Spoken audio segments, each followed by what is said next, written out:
ਹੁਣ ਆਪਾਂ ਗੱਲ ਕਰਦੇ ਹਾਂ ਪਿੱਛੇ ਆਪਾਂ ਨਾ ਪੌੜੀ ਨੰਬਰ 51 ਤੋਂ ਪੌੜੀ ਨੰਬਰ 53 ਤੱਕ ਇਸ ਬਾਣੀ ਨੂੰ ਸਮਝਣ ਦੀ ਕੋਸ਼ਿਸ਼ ਕੀਤੀ ਸੀ। ਤੇ ਮੈਂ ਵੈਸੇ ਤੇ ਵਿੱਚ ਬੇਨਤੀ ਕਰਦਾ ਰਹਿਣਾ, ਹੁਣ ਵੀ ਇਹ ਕਹਿਣਾ ਚਾਹਾਂਗਾ ਵੀ ਇਹ ਬਾਣੀ ਗੁਰੂ ਨਾਨਕ ਦੇਵ ਮਹਾਰਾਜ ਦੀ ਹੈ ਤੇ ਇਹ ਜਿਹੜੇ ਬਚਨ ਉਹਨਾਂ ਦੇ ਹੋਏ ਨੇ ਇਹ ਬੜੇ ਮਹਾਨ ਉੱਚੀਆਂ ਰੂਹਾਂ ਨਾਲ ਨੇ, ਜਿਨ੍ਹਾਂ ਨੂੰ ਅਸੀਂ ਸਿੱਧ ਲੋਕ ਆਖਦੇ ਹਾਂ। ਭਾਵੇਂ ਉਹਨਾਂ ਵਿੱਚ ਸਾਰੇ ਜਣੇ ਉੱਚੀਆਂ ਰੂਹਾਂ ਵਾਲੇ ਨਹੀਂ ਸਨ, ਇਹ ਵੀ ਮੰਨਣ ਵਾਲੀ ਗੱਲ ਹੈ, ਪਰ ਇਹ ਵੀ ਨਹੀਂ ਕਿ ਉਹ ਸਾਰੇ ਇੱਕੋ ਜਿਹੇ ਸਨ, ਇਹ ਵੀ ਗੱਲ ਨਹੀਂ। ਉਹਨਾਂ ਵਿੱਚ ਬੜੇ ਉੱਚ ਪਦਵੀ ਦੇ ਮਾਲਕ ਮਹਾਂਪੁਰਸ਼ ਵੀ ਸਨ, ਜਿਹੜੇ ਗੁਰੂ ਨਾਨਕ ਸਾਹਿਬ ਦੇ ਮੁਖੋਂ ਸੁਣਨਾ ਚਾਹੁੰਦੇ ਸਨ ਕਿ ਅਸੀਂ ਹੋਰ ਅੱਗੇ ਕਿਵੇਂ ਵੱਧ ਪਾਈਏ। ਉਹ ਇਹ ਨਹੀਂ ਕਿ ਹਰ ਵਕਤ ਉਹ ਸਵਾਲ ਹੀ ਕਰਦੇ ਸਨ ਜਾਂ ਗੁਰੂ ਨਾਨਕ ਸਾਹਿਬ ਦੀ ਪਰਖ ਕਰਦੇ ਸਨ, ਸਗੋਂ ਉਹਨਾਂ ਦੇ ਮਨ ਵਿੱਚ ਕਈਆਂ ਦੇ ਵਿਚਾਰ ਸੀ ਕਿ ਗੁਰੂ ਨਾਨਕ ਮਹਾਰਾਜ ਵਰਗਾ ਮਨੁੱਖ ਸਾਨੂੰ ਭਾਗਾਂ ਨਾਲ ਉਹਦੀ ਸੰਗਤ ਮਿਲੀ ਏ ਤੇ ਅਸੀਂ ਉਹਦੇ ਕੋਲੋਂ ਹੋਰ ਚੀਜ਼ਾਂ ਸਮਝ ਲਈਏ ਤੇ ਅਸੀਂ ਆਪਣੇ ਜੀਵਨ ਵਿੱਚ ਅੱਗੇ ਵੱਧ ਸਕੀਏ। ਸੋ ਇਹ ਇੰਨੀ ਉੱਚੀ ਅਵਸਥਾਵਾਂ ਦੇ ਲੋਕਾਂ ਦੀਆਂ ਗੱਲਾਂ ਬਾਤਾਂ ਆਪਸ ਵਿੱਚ ਹੋਈਆਂ ਨੇ ਤੇ ਉਹਨਾਂ ਨੂੰ ਪੂਰਨ ਤੌਰ ਤੇ ਸਹੀ ਢੰਗ ਨਾਲ ਵਿਚਾਰਨਾ ਭਾਈ ਮੇਰੇ ਵਰਗੇ ਬੰਦੇ ਦੇ ਵੱਸ ਦਾ ਕੰਮ ਨਹੀਂ। ਸੋ ਮੈਂ ਇਹ ਬਾਰ-ਬਾਰ ਕਹਿਣਾ ਕਿ ਬਈ ਜੇ ਤੁਹਾਡੇ 'ਚੋਂ ਕਿਸੇ ਨੂੰ ਜ਼ਿਆਦਾ ਸਮਝ ਆਵੇ ਤੇ ਤੁਸੀਂ ਬਚਨ ਸ਼ੇਅਰ ਕਰੋ। ਜਿੰਨੀ ਕੁ ਮੈਨੂੰ ਸਮਝ ਪੈਂਦੀ ਹੈ ਮੈਂ ਓਨਾ ਕੁ ਤੁਹਾਡੇ ਨਾਲ ਗੱਲ ਕਰਦਾ ਤੇ ਇਹ ਮੇਰਾ ਕੋਈ ਦਾਅਵਾ ਨਹੀਂ ਕਿ ਮੈਂ ਹਰ ਹਾਲਤ ਵਿੱਚ ਠੀਕ ਕਹਿ ਰਿਹਾ ਹਾਂ। ਇਹਦੇ ਵਿੱਚ ਪਿਛਲੀ ਵਾਰੀ ਅਸੀਂ ਸ਼ਬਦ ਜਿਹੜਾ ਨਾ ਮਸੁੰਨੰ ਸਮਝ ਰਹੇ ਸਾਂ ਤੇ ਮੈਂ ਕਹਿ ਰਿਹਾ ਸਾਂ ਕਿ ਸੁੰਨ ਦੇ ਉਲਟ ਮਸੁੰਨੰ ਸ਼ਬਦ ਹੁੰਦਾ ਹੈ ਔਰ ਉਹ ਅਰਥ ਬਿਲਕੁਲ ਠੀਕ ਨੇ, ਪਰ ਮਸੁੰਨ ਦੇ ਅਰਥ ਇੱਕ ਭੈਣ ਜੀ ਕਹਿ ਰਹੇ ਸਨ ਕਿ ਜਿੱਥੇ ਅਸੀਂ ਕਈ ਵਾਰੀ ਆਖਦੇ ਨੇ ਸੁੰਨ ਮਸੁੰਨ ਸੀ ਉਹ ਥਾਂ, ਹੈ ਨਾ, ਵੀ ਜਿੱਥੇ ਬਿਲਕੁਲ ਇਕਾਂਤ ਹੋਵੇ, ਕੋਈ ਕੁਛ ਹਿੱਲ ਜੁਲ, ਕੋਈ ਆਵਾਜ਼ ਕੁਛ ਨਾ ਹੋ ਰਿਹਾ ਹੋਵੇ। ਸੋ ਉਸ ਦੇ ਵੀ ਅਰਥ ਗਿਆਨੀ ਹਰਬੰਸ ਸਿੰਘ ਜੀ ਨੇ ਕੀਤੇ ਨੇ, ਨਿਰੋਲ ਨਿਰਗੁਣ ਪ੍ਰਭੂ ਮਸੁੰਨੰ ਦੇ। ਸੋ ਸੁੰਨ ਦੇ ਅਰਥ ਜਿਵੇਂ ਇੱਥੇ ਸੀ ਨਾ ਕਿ ਅੰਤਰ ਸੁੰਨੰ ਬਾਹਰ ਸੁੰਨੰ ਤ੍ਰਿਭਵਨ ਸੁੰਨ ਮਸੁੰਨੰ, ਉਹ ਮਾਲਕ ਸਾਡੇ ਅੰਦਰ ਵੀ ਹੈ, ਸਾਡੇ ਬਾਹਰ ਵੀ ਹੈ। ਤੇ ਜਦੋਂ ਅਸੀਂ ਬਾਹਰ ਵੇਖਦੇ ਹਾਂ ਤੇ ਸਾਨੂੰ ਉਸ ਮਾਲਕ ਦਾ ਸਰਗੁਣ ਸਵਰੂਪ ਨਜ਼ਰ ਆਉਂਦਾ ਹੈ। ਜਿਹੜਾ ਸਰਗੁਣ ਸਵਰੂਪ ਹੈ ਉਹਦੇ ਉਲਟ ਜਿਹੜਾ ਹੈ ਉਹ ਨਿਰਗੁਣ ਸਵਰੂਪ ਹੈ, ਉਸ ਨੂੰ ਮਸੁੰਨ ਵੀ ਆਖਦੇ ਨੇ। ਸੋ ਉਹਦੇ ਅਰਥ ਜਿਹੜੇ ਆਪਾਂ ਕੀਤੇ ਸਨ ਉਹ ਤਕਰੀਬਨ ਠੀਕ ਹੀ ਸਨ, ਪਰ ਉਸ ਨੂੰ ਇਸ ਤਰ੍ਹਾਂ ਵੀ ਸਮਝ ਲਓ ਕਿ ਜਿੱਥੇ ਸੰਘਣੀ ਸੁੰਨ ਹੋਵੇ, ਯਾਨੀ ਕੁਝ ਹੋਰ ਹੋ ਹੀ ਨਾ ਰਿਹਾ ਹੋਵੇ, ਜਿਵੇਂ ਮਾਲਕ ਦੀ ਅਫੁਰ ਅਵਸਥਾ ਸੀ, ਉਸ ਨੂੰ ਸੁੰਨ ਮਸੁੰਨ ਇਕੱਠਾ ਵੀ ਆਖ ਦਿੰਦੇ ਨੇ। ਇੱਕ ਬਚਨ ਸੀ ਪੌੜੀ ਨੰਬਰ 52 ਵਿੱਚ ਤੀਸਰੀ ਲਾਈਨ ਵਿੱਚ, ਅਨਹਤ ਸੁੰਨ ਰਤੇ ਸੇ ਕੈਸੇ। ਮੈਂ ਤੁਹਾਡੇ ਨਾਲ ਵਿਚਾਰ ਕਰਨ ਤੋਂ ਬਾਅਦ ਵਿੱਚ ਵੀ ਜਾ ਕੇ ਪੜ੍ਹਦਾ ਹੁੰਦਾ, ਤੁਸੀਂ ਵੀ ਪੜ੍ਹਿਆ ਕਰੋ। ਇਸ ਨੂੰ ਪੜ੍ਹਨ ਦੇ ਨਾਲ ਸਾਨੂੰ ਹੋਰ ਗਹਿਰਾਈ ਵਿੱਚ ਜਾਣ ਦੀ ਜਿਹੜੀ ਇਹ ਜਾਂਚ ਆਏਗੀ ਜਾਂ ਗੁਰੂ ਮਹਾਰਾਜ ਦੀ ਕਿਰਪਾ ਹੋਏਗੀ। ਇਸ ਨੂੰ ਬਾਰ-ਬਾਰ ਪੜ੍ਹੋ, ਬਾਰ-ਬਾਰ ਸਮਝੋ ਤੇ ਜੇ ਕੋਈ ਨਵੀਂ ਚੀਜ਼ ਸਮਝ ਵਿੱਚ ਆਏ ਤਾਂ ਉਹ ਸਾਰਿਆਂ ਨਾਲ ਸਾਂਝੀ ਵੀ ਜ਼ਰੂਰ ਕਰੋ। ਸੋ ਅਨਹਤ ਦੇ ਅਰਥ ਆਪਾਂ ਕੀਤੇ ਸਨ ਆਹਤ, ਜਿਵੇਂ ਅਨਾਹਤ ਤੇ ਦੂਜੇ ਪਾਸੇ ਆਹਤ ਹੁੰਦਾ ਹੈ। ਅਨਹਤ ਹੋ ਗਿਆ ਅਨਾਹਤ ਤੇ ਇਹਦਾ ਉਲਟ ਸ਼ਬਦ ਹੋ ਗਿਆ ਆਹਤ। ਆਹਤ ਮੈਨੇ ਜਿਹੜਾ ਕਿਸੇ ਚੀਜ਼ ਦੇ ਨਾਲ ਚੋਟ ਨਾਲ ਆਵਾਜ਼ ਕੀਤੀ ਜਾਏ ਉਹਨੂੰ ਆਹਤ ਆਖਦੇ ਨੇ। ਜਿਹੜੀ ਕਿਸੇ ਚੀਜ਼ ਦੀ ਚੋਟ ਤੋਂ ਬਿਨਾਂ ਆਵਾਜ਼ ਆਉਂਦੀ ਹੈ ਉਸ ਨੂੰ ਅਨਾਹਤ ਆਖਦੇ ਨੇ। ਸੋ ਅਨਾਹਤ ਦੇ ਇੱਕ ਅਰਥ ਹੋਰ ਨੇ ਅਨਹਤ, ਯਾਨੀ ਜਿਸ ਦਾ ਨਾਸ਼ ਨਹੀਂ ਹੁੰਦਾ, ਜਿਸ ਦੀ ਹੱਤਿਆ ਨਹੀਂ ਹੁੰਦੀ, ਜਿਹੜਾ ਕਦੀ ਮਰਦਾ ਨਹੀਂ। ਇਹ ਵੀ ਆਪਾਂ ਸਮਝਿਆ ਸੀ ਵੈਸੇ, ਪਰ ਇੱਥੇ ਸੀ ਅਨਹਤ ਸੁੰਨ ਰਤੇ ਸੇ ਕੈਸੇ। ਉਹ ਲੋਕ ਕਿਹੋ ਜਿਹੇ ਨੇ ਜਿਹੜੇ ਨਾਸ਼ ਰਹਿਤ ਵਾਹਿਗੁਰੂ ਜੀ ਦੇ ਵਿੱਚ ਰੱਤੇ ਗਏ ਨੇ। ਇਹਦਾ ਇਸ ਤਰ੍ਹਾਂ ਵੀ ਅਰਥ ਤੁਸੀਂ ਸਮਝ ਲਵੋ ਤੇ ਉਹ ਜ਼ਿਆਦਾ ਸਾਡੇ ਦਿਮਾਗ ਵਿੱਚ ਬੈਠ ਸਕਦਾ ਹੈ ਕਿ ਉਹ ਇਨਸਾਨ ਕਿਹੋ ਜਿਹੇ ਨੇ ਜਿਹੜੇ ਨਾਸ਼ ਰਹਿਤ ਸੁਣ ਮੈਨੇ ਵਾਹਿਗੁਰੂ ਅਫੁਰ ਪਰਮਾਤਮਾ, ਅਨਹਤ ਜਿਸ ਦਾ ਨਾਸ਼ ਨਹੀਂ ਹੁੰਦਾ, ਉਹਦੇ ਵਿੱਚ ਜਿਹੜੇ ਰੱਤੇ ਗਏ ਨੇ ਉਹ ਕਿਹੋ ਜਿਹੇ ਨੇ। ਤੇ ਗੁਰੂ ਨਾਨਕ ਸਾਹਿਬ ਨੇ ਸਹਿ ਸੁਭਾਈ ਬਚਨ ਕਰਦੇ ਹੀ ਆਖਿਆ ਸੀ, ਜਿਸ ਤੇ ਉਪਜੇ ਤਿਸ ਹੀ ਜੈਸੇ, ਵੀ ਉਹ ਅਨਹਤ ਸੁਣ ਵਰਗੇ ਹੀ ਨੇ। ਸੋ ਉਹਨਾਂ ਦੇ ਮਨ ਵਿੱਚ ਕੋਈ ਇਸ ਤਰ੍ਹਾਂ ਦੇ ਗਲਤ ਫੁਰਨੇ ਨਹੀਂ ਉੱਠ ਰਹੇ ਹੁੰਦੇ। ਤੇ ਵੈਸੇ ਜਿਹੜੇ ਮਹਾਂਪੁਰਸ਼ ਹੁੰਦੇ ਨੇ, ਇਹ ਨਾ ਲੈਣਾ ਕਿ ਉਹਨਾਂ ਦੇ ਮਨ ਵਿੱਚ ਕੋਈ ਫੁਰਨਾ ਉੱਠਦਾ ਹੀ ਨਹੀਂ। ਉਹ ਜਦੋਂ ਟਿਕਾ ਵਿੱਚ ਬੈਠਦੇ ਨੇ, ਜਿਸ ਨੂੰ ਉਹ ਸਮਾਧੀ ਅਵਸਥਾ ਆਖਦੇ ਨੇ, ਉਹਦੇ ਵਿੱਚ ਬੈਠਿਆਂ ਫੁਰਨੇ ਨਹੀਂ ਉੱਠਦੇ। ਪਰ ਜਦੋਂ ਬਾਹਰ ਲੋਕਾਂ 'ਚ ਵਿਚਰਦੇ ਨੇ, ਗੱਲਬਾਤ ਕਰਦੇ ਨੇ, ਤੇ ਉਹਨਾਂ ਦੇ ਮਨਾਂ ਵਿੱਚ ਜਿਹੜੇ ਫੁਰਨੇ ਉੱਠਦੇ ਨੇ, ਉਹ ਲੋਕ ਭਲਾਈ ਦੇ ਉੱਠਦੇ ਨੇ, ਉਹ ਪਰਉਪਕਾਰ ਦੇ ਉੱਠਦੇ ਨੇ। ਜਿਵੇਂ ਗੁਰੂ ਨਾਨਕ ਸਾਹਿਬ ਦੇ ਮਨ ਵਿੱਚ ਫੁਰਨਾ ਉੱਠਿਆ ਕਿ ਲੋਕ ਭਲਾਈ ਲਈ ਮੈਨੂੰ ਇੱਥੇ ਦੁਕਾਨ 'ਤੇ ਨਹੀਂ ਬੈਠੇ ਰਹਿਣਾ ਚਾਹੀਦਾ, ਆਪਣੇ ਬੱਚਿਆਂ ਕੋਲ ਹੀ ਨਹੀਂ ਬੈਠੇ ਰਹਿਣਾ ਚਾਹੀਦਾ, ਮੈਨੂੰ ਮਾਨਵਤਾ ਵਿੱਚ ਵਿਚਰ ਕੇ ਤੇ ਟੁੱਟੇ ਹੋਏ ਲੋਕਾਂ ਨੂੰ ਸੱਚ ਨਾਲ ਜੋੜਨਾ ਚਾਹੀਦਾ ਹੈ। ਸੋ ਇਸ ਤਰ੍ਹਾਂ ਦੇ ਫੁਰਨੇ ਵਾਹਿਗੁਰੂ ਜੀ ਆਪ ਹੀ ਉਹਨਾਂ ਨੂੰ ਦਿੰਦੇ ਨੇ। ਤੇ ਪਰ ਉਹ ਇਸ ਅਨਹਤ ਸੁਣ ਵਿੱਚ ਰੱਤੇ ਹੋਏ ਮਨੁੱਖ ਉਸ ਮਾਲਕ ਵਾਹਿਗੁਰੂ ਜੀ ਵਰਗੇ ਹੀ ਹੁੰਦੇ ਨੇ। ਉਹਨਾਂ ਵਿੱਚ ਤੇ ਪਰਮਾਤਮਾ ਵਿੱਚ ਕੋਈ ਫਰਕ ਨਹੀਂ ਹੁੰਦਾ। ਸੋ ਇੰਨਾ ਕੁ ਸੀ ਕਿ ਅਸੀਂ ਜੋ ਪਿਛਲੀ ਵਿਚਾਰ ਹੈ ਉਹਨੂੰ ਸਮਝ ਲੈਂਦੇ। ਸੋ ਹੁਣ ਆਪਾਂ ਅੱਜ ਸ਼ੁਰੂ ਕਰਦੇ ਹਾਂ ਪੌੜੀ ਨੰਬਰ 54 ਤੋਂ ਅੱਗੇ, ਜਿੰਨਾ ਕਰ ਪਾਏ ਆਪਾਂ ਕਰਾਂਗੇ। ਸੋ ਇੱਥੇ ਸ਼ੁਰੂਆਤ ਹੋਈ ਏ, ਸਹਿਜ ਭਾਏ ਮਿਲੀਐ ਸੁਖ ਹੋਵੈ। ਭਈ ਜਿਹੜੇ ਸਿੱਧ ਲੋਕ ਸਨ ਉਹ ਬੜੇ ਵਾਹਿਗੁਰੂ ਜੀ ਨੂੰ ਮਿਲਣ ਦੇ ਨਾ ਯਤਨ ਕਰਦੇ ਸਨ। ਯਤਨ ਕਰਨ ਤੋਂ ਮੇਰਾ ਮਤਲਬ ਹੈ ਜਿਵੇਂ ਪ੍ਰਾਣਾਯਾਮ ਕਰਨਾ, ਯੋਗਾ ਅਭਿਆਸ ਕਰਨਾ, ਸਰੀਰਕ ਕੋਈ ਐਕਸਰਸਾਈਜ਼ਸ ਕਰਨੀਆਂ, ਸਵਾਸਾਂ ਦਾ ਉਤਰਾ ਚੜਾਅ ਉਹਨੂੰ ਲੰਬਾ ਛੋਟਾ ਕਰਨਾ, ਉਹਦੇ ਨਾਲ ਜੋੜ ਕੇ ਕੁਝ ਸ਼ਬਦਾਂ ਦੇ ਜਾਪ ਕਰਨਾ, ਇਤਿਆਦਿਕ ਚੀਜ਼ਾਂ ਉਹ ਕਰਦੇ ਸਨ। ਨਾਲ ਉਹ ਕਿੰਗੁਰੀ ਵਜਾਉਂਦੇ ਸਨ। ਇੱਕ ਉਹਨਾਂ ਦਾ ਛੋਟਾ ਜਿਹਾ ਸਾਜ਼ ਹੁੰਦਾ, ਇਸ ਤਰ੍ਹਾਂ ਫੜ ਕੇ ਵਜਾਉਣ ਵਾਲਾ, ਮੂੰਹ ਨਾਲ ਲਾ ਕੇ ਉਹਨੂੰ ਵਜਾਉਂਦੇ ਨੇ, ਅਤੇ ਉਹਦੀ ਬੜੀ ਤਿੱਖੀ ਅਤੇ ਲੰਬੀ ਆਵਾਜ਼ ਨਿਕਲਦੀ ਏ। ਅਤੇ ਉਸ ਨੂੰ ਉਹ ਅਨਹਦ ਸ਼ਬਦ ਵਾਲੀ ਆਵਾਜ਼ ਜਾਣ ਕੇ ਉਸ ਸ਼ਬਦ ਵਿੱਚ ਜਿਹੜਾ ਉਹ ਕਿੰਗੁਰੀ 'ਚੋਂ ਨਿਕਲਿਆ ਹੈ, ਉਸ ਸ਼ਬਦ ਵਿੱਚ ਆਪਣੀ ਸੁਰਤ ਨੂੰ ਜੋੜਦੇ ਸਨ। ਅਤੇ ਜਦੋਂ ਉਹਨਾਂ ਦੀ ਸੁਰਤ ਤੋਂ ਲੰਬੀ ਆਵਾਜ਼ ਨਿਕਲਦੀ ਅਤੇ ਉਹ ਉਹਨਾਂ ਦੀ ਆਵਾਜ਼ ਜਿਹੜੀ ਹੈ, ਉਹਨਾਂ ਦੀ ਕਿੰਗੁਰੀ ਦੀ ਆਵਾਜ਼ ਉਹਨਾਂ ਦੀ ਸਿਮਰਤੀ ਵਿੱਚ ਬੈਠ ਜਾਂਦੀ, ਅਤੇ ਉਸ ਨੂੰ ਆਪਣੀ ਸਮਾਧੀ 'ਚ ਬੈਠੇ ਵੀ ਉਹ ਸੁਣਦੇ ਰਹਿੰਦੇ। ਉਹਨਾਂ ਦਾ ਇਸ ਤਰ੍ਹਾਂ ਦਾ ਕੁਝ ਵਿਚਾਰ ਸੀ।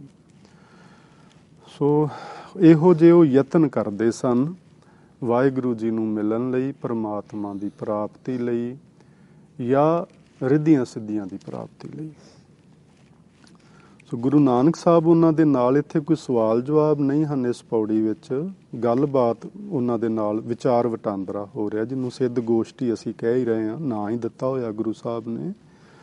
ਸੋ ਇੱਥੇ ਗੁਰੂ ਸਾਹਿਬ ਆਖਦੇ ਨੇ ਵੀ ਜਿਹੜੇ ਯਤਨ ਨੇ ਸਾਡੇ, ਭਾਵੇਂ ਮਾੜੇ ਨਹੀਂ ਹਨ, ਇਹ ਵੀ ਚੰਗੇ ਨੇ, ਪਰ ਜਿਹੜੀ ਪਰਮਾਤਮਾ ਦੀ ਪ੍ਰਾਪਤੀ ਨਾ ਉਹ ਸਹਿਜ ਭਾਏ, ਪ੍ਰੇਮ ਨਾਲ, ਭਾਏ ਮੈਂ ਨਾ ਪ੍ਰੇਮ, ਸਹਿਜ ਪ੍ਰੇਮ ਨਾਲ ਵਾਹਿਗੁਰੂ ਜੀ ਦੇ ਨਾਮ ਨੂੰ ਪਿਆਰ ਨਾਲ ਜਪਣਾ, ਉਹਦੇ ਨਾਮ ਨੂੰ ਪਿਆਰ ਕਰਨਾ, ਅਤੇ ਜੀਵਾਂ ਵਿੱਚ ਉਸ ਪਰਮਾਤਮਾ ਦੀ ਅੰਸ਼ ਨੂੰ ਵੇਖ ਕੇ ਸਭ ਜੀਵਾਂ ਨਾਲ ਪਿਆਰ ਕਰਨਾ, ਇਸ ਨੂੰ ਸਹਿਜ ਭਾਏ ਆਖਦੇ ਨੇ।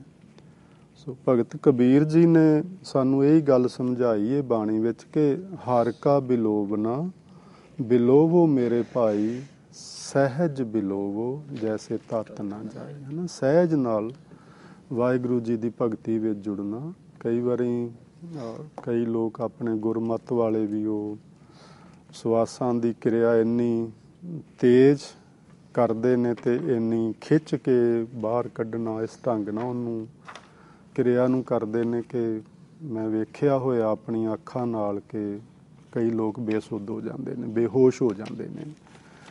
ਸੋ ਉਸ ਤਰ੍ਹਾਂ ਦਾ ਪਿਆਰ ਨਹੀਂ ਪਾਉਣ ਦੀ ਲੋੜ। ਸੋ ਸਹਿਜ ਬਿਲੋਵੋ, ਹੌਲੀ ਹੌਲੀ ਰਿੜਕਣਾ ਕਰੋ ਇਸ ਨੂੰ। ਜਿਵੇਂ ਸਿਆਣੀ ਬੀਬੀ ਦੁੱਧ ਰਿੜਕਦਿਆਂ ਇੰਨੇ ਪਿਆਰ ਨਾਲ ਉਸ ਨੂੰ ਰਿੜਕਦੀ ਏ ਕਿ ਜਿਹੜਾ ਮੱਖਣ ਦਹੀਂ ਦੇ ਉੱਤੇ ਲੱਸੀ 'ਤੇ ਆ ਜਾਂਦਾ, ਉਹ ਉੱਤੇ ਹੀ ਰਹਿੰਦਾ, ਫਿਰ ਉਹ ਦੁਬਾਰਾ ਵਿੱਚ ਨਹੀਂ ਮਿਕਸ ਹੋ ਜਾਂਦਾ। ਜੇ ਉਹ ਥੋੜ੍ਹਾ ਜਿਹਾ ਜ਼ੋਰ ਨਾਲ ਮਧਾਣੀ ਨੂੰ ਰਿੜਕ ਦੇਵੇ, ਜਦੋਂ ਮੱਖਣ ਆਉਂਦਾ ਹੈ ਤੇ ਉਹ ਫਿਰ ਉਹਦੇ ਵਿੱਚ ਹੀ ਰਲ ਸਕਦਾ ਹੈ ਲੱਸੀ ਦੇ। ਸੋ ਉਹ ਉਹਨਾਂ ਨੇ ਇੱਕ ਉਦਾਹਰਨ ਲਈ ਕਿ ਇਸ ਢੰਗ ਨਾਲ ਵੀ ਸਹਿਜ ਨਾਲ ਰਿੜਕੋ, ਭਾਵ ਵਾਹਿਗੁਰੂ ਦਾ ਨਾਮ ਬੜੇ ਪਿਆਰ ਨਾਲ ਜਪੋ, ਸਹਿਜ ਨਾਲ ਜਪੋ। ਇਸ ਤਰ੍ਹਾਂ ਜੇ ਅਸੀਂ ਮਿਲ ਪਈਏ ਵਾਹਿਗੁਰੂ ਜੀ ਦੇ ਨਾਲ ਤੇ ਫਿਰ ਸੁੱਖ ਹੋਵੇ, ਆਤਮਿਕ ਸੁੱਖ ਹੁੰਦਾ ਹੈ ਨਾ। ਹੋਰ ਤਰੀਕੇ ਤੁਹਾਨੂੰ ਚੰਗੇ ਨੇ, ਤੁਹਾਨੂੰ ਮੁਬਾਰਕ ਹੋਣ, ਪਰ ਉਹਨਾਂ 'ਚੋਂ ਕਈ ਵਾਰੀ ਸੁੱਖ ਨਿਕਲਣ ਦੀ ਬਜਾਏ ਸਰੀਰਕ ਦੁੱਖ ਨਿਕਲ ਆਉਂਦੇ ਨੇ। ਜਦੋਂ ਅਸੀਂ ਕੋਈ ਔਖੀਆਂ ਐਕਸਰਸਾਈਜ਼ਸ ਕਰਦੇ ਹਾਂ ਤੇ ਉਹ ਸਰੀਰ ਨੂੰ ਹਰਟ ਵੀ ਕਰ ਸਕਦੀਆਂ ਨੇ।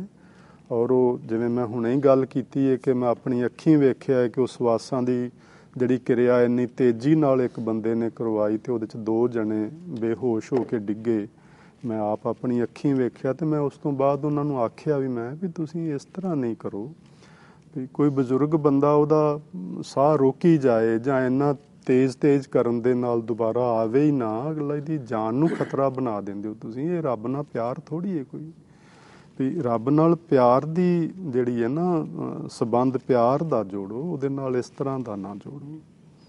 ਸੋ ਉਹ ਆਤਮਿਕ ਸੁੱਖ ਹੋਣ ਦੀ ਬਜਾਏ ਕਈ ਵਾਰੀ ਸਰੀਰਕ ਦੁੱਖ ਪੈਦਾ ਹੋ ਜਾਂਦਾ ਹੈ। ਸੋ ਪਰ ਜੇ ਸਹਿਜ ਭਾਏ ਮਿਲੀਏ, ਜੇ ਸਹਿਜ ਪਿਆਰ ਦੇ ਨਾਲ ਵਾਹਿਗੁਰੂ ਜੀ ਦੇ ਨਾਲ ਨਾਤਾ ਜੋੜਿਆ ਜਾਏ, ਫਿਰ ਆਤਮਿਕ ਸੁੱਖ ਹੁੰਦਾ ਹੈ। ਇਹੋ ਜਿਹਾ ਬੰਦਾ ਜਿਹੜਾ ਸਹਿਜ ਭਾਏ 'ਚ ਮਿਲਿਆ ਰੱਬ ਨਾਲ, ਜਿਸ ਨੂੰ ਆਤਮਿਕ ਸੁੱਖ ਦੀ ਪ੍ਰਾਪਤੀ ਹੋਈ ਏ, ਉਸ ਨੂੰ ਗੁਰਮੁਖ ਆਖਦੇ ਨੇ। ਗੁਰਮੁਖ ਜਾਗੈ ਨੀਂਦ ਨਾ ਸੋਵੈ। ਇਹੋ ਜਿਹਾ ਫਿਰ ਜਿਹੜਾ ਗੁਰਮੁਖ ਬਣ ਜਾਂਦਾ ਨਾ, ਜਿਹੜਾ ਸਹਿਜ ਭਾਏ ਵਾਹਿਗੁਰੂ ਜੀ ਦੀ ਭਗਤੀ ਕਰਦਾ ਕਰਦਾ, ਨਾਮ ਦਾ ਜਪ ਕਰਦਾ ਕਰਦਾ, ਮਨੁੱਖਤਾ ਨਾਲ ਪਿਆਰ ਕਰਦਾ ਕਰਦਾ ਆਪਣੀ ਜ਼ਿੰਦਗੀ ਜਿਉਂਦਾ ਹੈ, ਉਹ ਗੁਰਮੁਖ ਬਣ ਜਾਂਦਾ ਹੈ। ਤੇ ਇਹੋ ਜਿਹਾ ਗੁਰਮੁਖ ਫਿਰ ਅੰਤਰਾਤਮੇ ਜਾਗ ਪੈਂਦਾ ਹੈ। ਨੀਂਦ ਨਾ ਸੋਵੈ, ਫਿਰ ਉਹ ਅਵਿਦਿਆ ਦੀ ਨੀਂਦ ਵਿੱਚ ਨਹੀਂ ਸੌਂਦਾ, ਫਿਰ ਉਹ ਅਗਿਆਨਤਾ ਦੀ ਨੀਂਦ ਵਿੱਚ ਨਹੀਂ ਸੌਂਦਾ, ਫਿਰ ਉਹ ਗਫਲਤ ਦੀ ਨੀਂਦ ਵਿੱਚ ਨਹੀਂ ਸੌਂਦਾ, ਉਹ ਸੁਚੇਤ ਹੋ ਜਾਂਦਾ ਹੈ ਮਨ ਕਰਕੇ। ਸੋ ਇੱਥੇ ਗੁਰੂ ਜੀ ਨੇ ਕਈ ਪ੍ਰਮਾਣ ਗੁਰਬਾਣੀ ਵਿੱਚੋਂ ਮੈਂ ਲਏ ਨੇ, ਜੋ ਗੁਰੂ ਸਾਹਿਬ ਨੇ ਲਿਖੇ ਹੋਏ ਨੇ। ਬਈ ਗੁਰੂ ਪਹਿਲੇ ਪਾਤਸ਼ਾਹ ਦਾ ਹੀ ਬਚਨ ਨੇ, ਪੰਨਾ ਨੰਬਰ 993 ਤੇ, ਜਿਹਦੇ ਵਿੱਚ ਉਹਨਾਂ ਨੇ ਆਖਿਆ, ਅਹਨਿਸ ਜਾਗੈ ਨੀਂਦ ਨਾ ਸੋਵੈ। ਰਾਤ ਦਿਨੇ ਉਹ ਮਨੁੱਖ ਜਿਸ ਨੂੰ ਗੁਰੂ ਜੀ ਇੱਥੇ ਗੁਰਮੁਖ ਆਖ ਰਹੇ ਨੇ, ਉਹ ਸੁਚੇਤ ਹੋ ਜਾਂਦਾ ਹੈ, ਮਨ ਕਰਕੇ ਜਾਗਰਿਤ ਅਵਸਥਾ ਵਿੱਚ ਆ ਜਾਂਦਾ ਹੈ। ਫਿਰ ਉਹ ਅਗਿਆਨਤਾ ਦੀ ਨੀਂਦ ਵਿੱਚ ਨਹੀਂ ਸੌਂਦਾ। ਸੋ ਜਾਣੈ ਜਿਸ ਵੇਦਨ ਹੋਵੈ, ਇਸ ਗੱਲ ਨੂੰ ਉਹ ਜਾਣਦਾ ਹੈ ਜਿਹਨੂੰ ਵੇਦਨ ਮੈਨੇ ਪੀੜਾ, ਜਿਸ ਨੂੰ ਵਿਛੋੜੇ ਦੀ ਪੀੜਾ ਪੈਦਾ ਹੋ ਜਾਏ ਅੰਦਰ। ਜਿੰਨਾ ਚਿਰ ਮਾਲਕ ਨਾਲੋਂ ਵਿਛੋੜੇ ਦਾ ਅਹਿਸਾਸ ਨਹੀਂ ਹੁੰਦਾ, ਸਾਡੇ ਅੰਦਰ ਦਰਦ ਨਹੀਂ ਪੈਦਾ ਹੁੰਦਾ, ਉਹਨਾਂ ਚਿਰ ਮਿਲਣ ਲਈ ਅਸੀਂ ਯਤਨ ਹੀ ਨਹੀਂ ਕਰਦੇ। ਦੁਨੀਆ ਵਿੱਚ ਵੀ ਵੇਖੋ, ਅਸੀਂ ਆਪਸ ਵਿੱਚ ਪਿਆਰ ਰੱਖਦੇ ਹਾਂ, ਬੱਚਿਆਂ ਨਾਲ, ਮਾਤਾ ਪਿਤਾ ਨਾਲ, ਸੱਜਣਾ ਮਿੱਤਰਾਂ ਨਾਲ। ਜਿੰਨਾ ਚਿਰ ਕਿਸੇ ਦੇ ਪ੍ਰਤੀ ਮਿਲਣ ਦੀ ਸਾਡੇ ਅੰਦਰ ਦਰਦ ਪੈਦਾ ਨਾ ਹੋਵੇ, ਵੇਦਨ ਪੈਦਾ ਨਾ ਹੋਵੇ, ਉਹਨਾਂ ਚਿਰ ਅਸੀਂ ਮਿਲਣ ਲਈ ਕਾਹਲੇ ਨਹੀਂ ਪੈਂਦੇ, ਮਿਲਣ ਲਈ ਯਤਨ ਨਹੀਂ ਕਰਦੇ। ਉਸ ਆਪਣੇ ਭੈਣ ਭਰਾ ਨੂੰ, ਉਸ ਧੀ ਪੁੱਤਰ ਨੂੰ, ਉਸ ਸੱਜਣ ਮਿੱਤਰ ਨੂੰ ਮਿਲਣ ਲਈ ਅਸੀਂ ਕਾਹਲੇ ਪੈਂਦੇ ਹਾਂ, ਯਤਨ ਕਰਦੇ ਹਾਂ, ਛੇਤੀ ਨਾਲ ਉੱਡ ਕੇ ਜਾ ਮਿਲੀਏ, ਜਿਹਦੇ ਪ੍ਰਤੀ ਸਾਡੇ ਮਨ ਵਿੱਚ ਵੇਦਨ ਪੈਦਾ ਹੋ ਜਾਏ, ਅੰਦਰ ਪੀੜਾ ਪੈਦਾ ਹੋ ਜਾਏ, ਅੰਦਰ ਤੜਫ ਪੈਦਾ ਹੋ ਜਾਏ। ਪ੍ਰੇਮ ਕੇ ਕਾਨ ਲੱਗੈ ਤਨ ਭੀਤਰ, ਵੈਦ ਕੇ ਜਾਣੈ ਕਾਰੀ ਜੀਓ। ਗੁਰੂ ਸਾਹਿਬ ਆਖਦੇ ਨੇ ਕਿ ਇਹੋ ਜਿਹੇ ਮਨੁੱਖਾਂ ਦੇ ਪ੍ਰੇਮ ਕੇ ਕਾਨ, ਪ੍ਰੇਮ ਦੇ ਤੀਰ, ਯਾਨੀ ਉਹਨਾਂ ਦੇ ਹਿਰਦੇ ਵਿੱਚ ਲੱਗ ਜਾਂਦੇ ਨੇ। ਤਨ ਭੀਤਰ, ਹਿਰਦੇ ਵਿੱਚ, ਅੰਤਸ਼ਕਰਨ ਵਿੱਚ।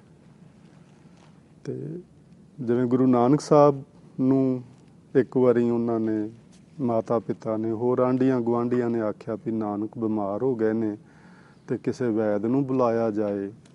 ਤੇ ਗੁਰੂ ਸਾਹਿਬ ਆਖਦੇ ਨੇ, ਵੈਦ ਕੇ ਜਾਣੈ ਕਾਰੀ ਜੀਓ। ਕਾਰੀ ਮੈਨੇ ਇਲਾਜ। ਜਿਹੜੀ ਅੰਦਰ ਵੇਦਨਾ ਪੈਦਾ ਹੋ ਗਈ ਹੈ ਪ੍ਰਭੂ ਨੂੰ ਮਿਲਣ ਦੀ, ਤੇ ਪ੍ਰਭੂ ਤੋਂ ਵਿਛੋੜੇ ਦਾ ਜਿਹੜਾ ਦੁੱਖ ਅੰਦਰ ਪੈਦਾ ਹੁੰਦਾ, ਉਹਨੂੰ ਇਹ ਦੁਨਿਆਵੀ ਵੈਦ ਜਾਂ ਡਾਕਟਰ ਹਕੀਮ ਕੀ ਜਾਣ ਸਕਦੇ ਨੇ।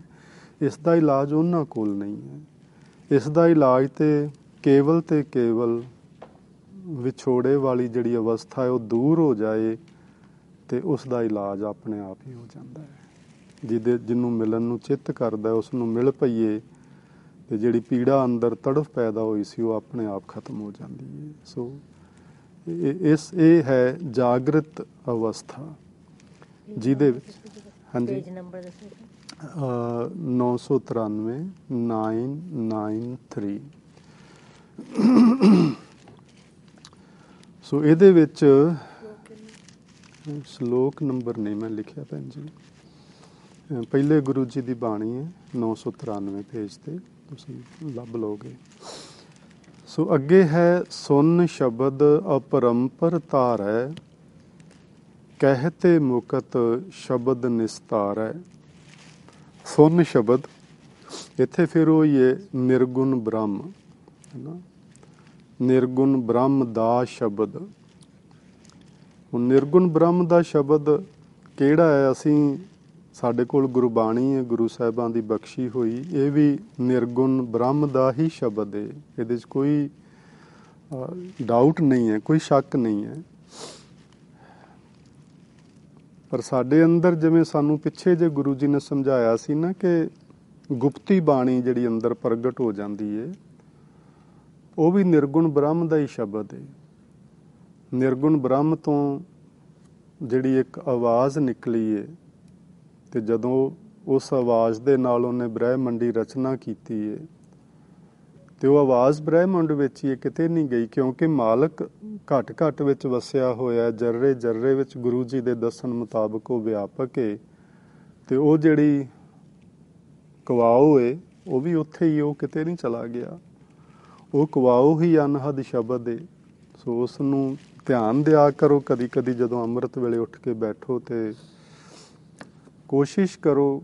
ਅਸਲ 'ਚ ਕੋਸ਼ਿਸ਼ ਕਰਨ ਨਾਲ ਤੇ ਨਹੀਂ ਹੋਣਾ, ਪਰ ਫਿਰ ਵੀ ਸਾਨੂੰ ਕੋਸ਼ਿਸ਼ ਸ਼ਬਦ ਦੀ ਥਾਂ ਉੱਦਮ ਆਖ ਲਈਏ, ਉੱਦਮ ਕਰਿਆ ਕਰੋ ਕਿ ਅਸੀਂ ਬੈਠ ਕੇ ਆਪਣੇ ਆਲੇ ਦੁਆਲੇ ਇਕਾਂਤ ਬਣਾਈਏ। ਇਕਾਂਤ ਤੋਂ ਮੇਰਾ ਮਤਲਬ ਹੈ ਕਿ ਅੰਦਰ ਕੋਈ ਆਵਾਜ਼ ਨਾ ਹੋਵੇ। ਈਵਨ ਤੁਹਾਡੇ ਉਹ ਜਿਹੜਾ ਘੜੀ ਜੀ ਨਹੀਂ ਦੀਵਾਰ ਤੇ ਲੱਗੀ ਹੁੰਦੀ, ਉਹ ਟਿਕ ਟਿਕ ਜੀ ਕਰੀ ਜਾਂਦੀ ਹੈ, ਉਹ ਵੀ ਨਹੀਂ ਹੋਣੀ ਚਾਹੀਦੀ। ਮੈਨੂੰ ਤਾਂ ਇੱਕ ਮਹਾਂਪੁਰਸ਼ਾਂ ਨੇ ਦੱਸਿਆ ਸੀ, ਉਦੋਂ ਮੈਂ ਹਿੰਦੁਸਤਾਨ 'ਚ ਸਾਂ ਤੇ ਉਹ ਉੱਥੇ ਦੇ ਮੱਖੀਆਂ ਮੱਛਰ ਬੜੇ ਹੁੰਦੇ ਨਾ, ਉਹ ਭੀਂ ਭੀਂ ਜੀ ਕਰੀ ਜਾਂਦੇ ਨੇ, ਸੁੱਤਿਆਂ ਵੀ ਜਾਗਦਿਆਂ, ਹਟਦੇ ਹੀ ਨਹੀਂ ਕਿਸੇ ਵੇਲੇ ਵੀ। ਉਹ ਕਹਿੰਦੇ ਸੀ ਇਹ ਆਵਾਜ਼ ਨਹੀਂ ਹੋਣੀ ਚਾਹੀਦੀ ਅੰਦਰ। ਇੰਨੀ ਸੁੰਨ ਹੋਵੇ, ਇੰਨੀ ਇਕਾਂਤ ਹੋਵੇ ਕਿ ਮੱਖੀ ਮੱਛਰ ਦੀ ਆਵਾਜ਼ ਵੀ ਨਾ ਹੋਵੇ, ਘੜੀ ਦੀ ਟਿਕ ਟਿਕ ਨਾ ਹੋਵੇ, ਲਾਗੇ ਤੁਹਾਡੇ ਫਰਿੱਜ ਨਾ ਚੱਲ ਰਹੀ ਹੋਵੇ, ਏਸੀ ਨਾ ਚੱਲ ਰਿਹਾ ਹੋਵੇ। ਅੰਮ੍ਰਿਤ ਵੇਲਾ ਬੜਾ ਵਧੀਆ ਸਮਾਂ ਹੁੰਦਾ, ਉਦੋਂ ਇਹ ਸਾਰੀਆਂ ਚੀਜ਼ਾਂ ਰੋਕ ਦਈਏ ਤੇ ਕੁਛ ਨਹੀਂ ਹੁੰਦਾ, ਉਦੋਂ ਇਹਨਾਂ ਦੀ ਜ਼ਰੂਰਤ ਵੀ ਨਹੀਂ ਹੁੰਦੀ। ਤੇ ਉਸ ਵਕਤ ਥੋੜ੍ਹਾ ਉੱਠ ਕੇ ਉੱਦਮ ਕਰੋ ਤੇ ਆਪਣੇ ਧਿਆਨ ਨੂੰ ਨਾ ਆਪਣੇ ਅੰਦਰਲੇ ਪਾਸੇ ਨੂੰ ਲਿਜਾਓ, ਅੰਦਰਲੇ ਪਾਸੇ ਨੂੰ। ਵੈਸੇ ਮਹਾਂਪੁਰਸ਼ ਕਈ ਥਾਈਂ ਆਖਦੇ ਨੇ, ਪਰ ਚਲੋ ਤੁਸੀਂ ਕੋਸ਼ਿਸ਼ ਕਰੋ ਜਿੱਥੇ ਵੀ ਅੰਦਰ ਨੂੰ ਮੋੜਨ ਦੀ ਆਪਣੀ ਸੁਰਤ ਨੂੰ ਨਾ। ਸੋ ਉਹੋ ਜਿਹੀ ਗੱਲ ਕਰੀਏ ਤੇ ਆਂਦੇ ਨੇ ਮਨਮਤ ਹੋ ਜਾਂਦੀ ਹੈ, ਫਿਰ ਆਪਾਂ ਨਹੀਂ ਕਰਦੇ ਹੈ ਨਾ।